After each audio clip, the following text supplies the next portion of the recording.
Let's imagine that you're a scientist in Kiev around the time of the Chernobyl accident. How do you set up a method for measuring radioactivity in residence? The more time you take figuring out what setup you're going to have and then building it, the more data you're losing.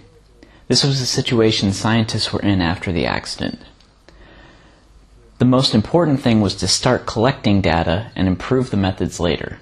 The first method used to scan people was to hand them a detector and have them set it in their lap and lean over it. This way provided the best geometry possible to get a more accurate reading. This is a crude picture. In reality, the patient would lean as far forward as possible and the detector was not as large as in the picture here. Nonetheless, this type of measurement would still have a large background count because people do not make good shields for high energy gammas. Thus, the reading would have a large background count. So they not only had the patient sit in that position, but they had them sit that way within a larger shielding of steel and lead. Many people were not able to lean over far enough to create very good geometry, and that setup was mediocre at best. Soon a design was made where the detector had shielding surrounding it, with the window at the front. The patient sat in a chair that was shielded with lead. The patient pressed the window of the detector against themselves for the duration of the measurement. Another design was made with different geometry. The detector was placed inside the chair. The detector was surrounded with shielding except for the window which opened towards the back of the chair. The patient then would sit with their back against the back of the chair for the duration of the scan. These scans take a minimum of 3 minutes. This is because the amount of radioactivity in people is small enough that a longer scan time is needed to distinguish patient activity from background activity. The detectors being used are all scintillator detectors. This is for a few reasons. One, the activity in the patients is so low that the detectors need to be as sensitive as possible. Two, they also tend to be cheaper than the alternative detectors. Because many people could not travel to Kiev for scanning, scientists developed a bus which functioned as a traveling laboratory. The basic design is shown here. The numbers 1 and 3 point to lead shielding, and the number 2 points to the detectors that were used. You can see at the bottom here is the design of the bus itself. The back part of the bus is a kitchen, the middle part is where the patients are scanned, and the front part of the bus has the computer, linear amps, mixers, etc. There still needed to be a better detector which could give more information, like the location of the radioactivity in the body. Also, there needed to be some way of measuring the amount of strontium-90, which is a beta emitter and has no gammas. Thus, the whole body counter was designed. The basic design is as shown here. As indicated by the number 1, there were a row of 6 detectors under the bed that the patient lies on. The number 2 shows a gamma detector which can move across the patient as desired to get more accurate information about the distribution of nuclides. The number 3 shows the location of the 2 phosphate detectors. Number 4 shows the beta detector for detecting strontium levels. The readings from the row of the detectors on the bottom give a rough estimate of the distribution of different radionuclides. They found that they could distinguish the manner in which cesium entered the body. If it was consumed, then its distribution was very similar to potassium. If it was inhaled, its distribution was significantly different. The movable detector gives an even better idea of the distribution. Its movement front to back and side to side are controlled by the computer. Its height must be adjusted manually by the operator. This ensures that the patient is not harmed. This detector is lowered as much as possible to improve the geometry. There are essentially 3 detectors working as one, and the only collimator is about 2 inches of lead that's less than 10 millimeters thick. This collimator simply surrounds the outside of the detectors. Even though the collimator is very crude, it's still able to detect significant differences over small distances. The phosphate detectors are scintillator detectors which are for low energy gamma detection. These are placed over the lungs.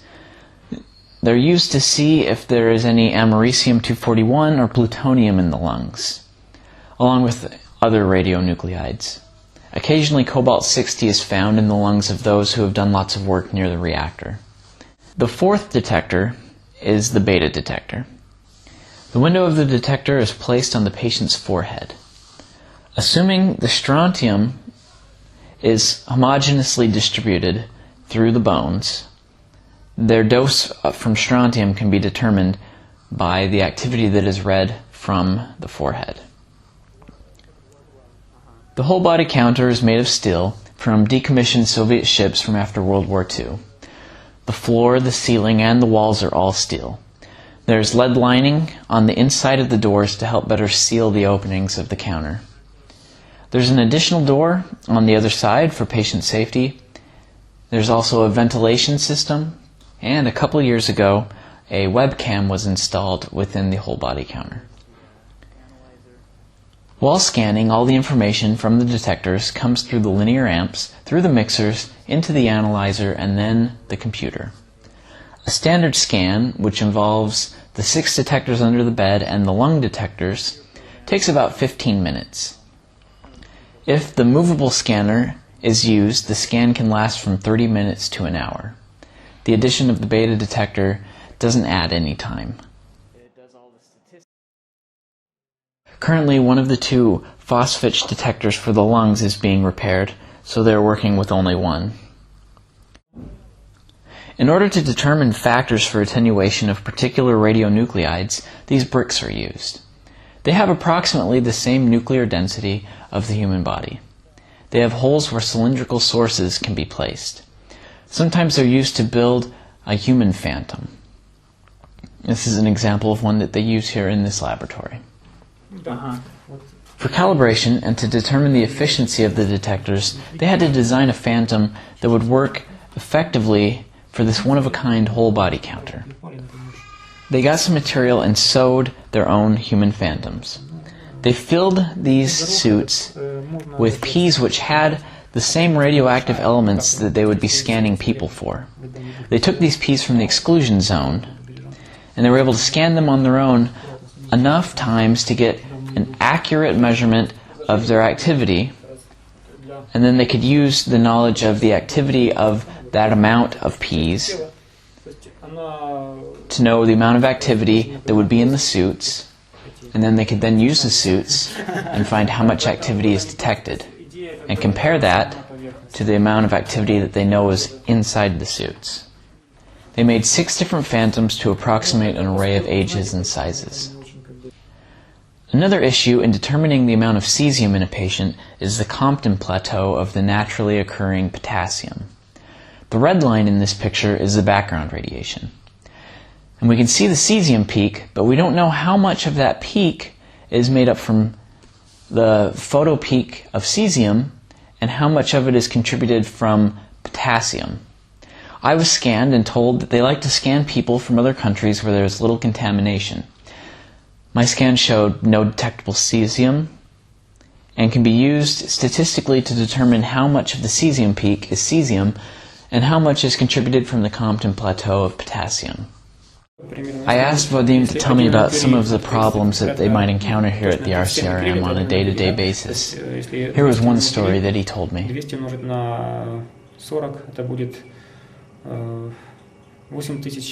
Once a man came in to be scanned. We measured 8 kilobecquerels of activity, which would indicate even higher actual activity in the man. We questioned him immediately and asked, "What happened? Did you eat mushrooms from the forest?" Then a thought came to me, and I asked him to take off his vest. We scanned him again, and the activity was over 3 times less.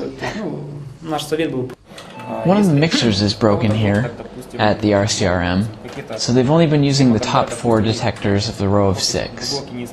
They don't have the money to replace it, but many organizations have some of these old models that they don't currently use. All things considered, the RCRM is doing an amazing job working with the resources they have.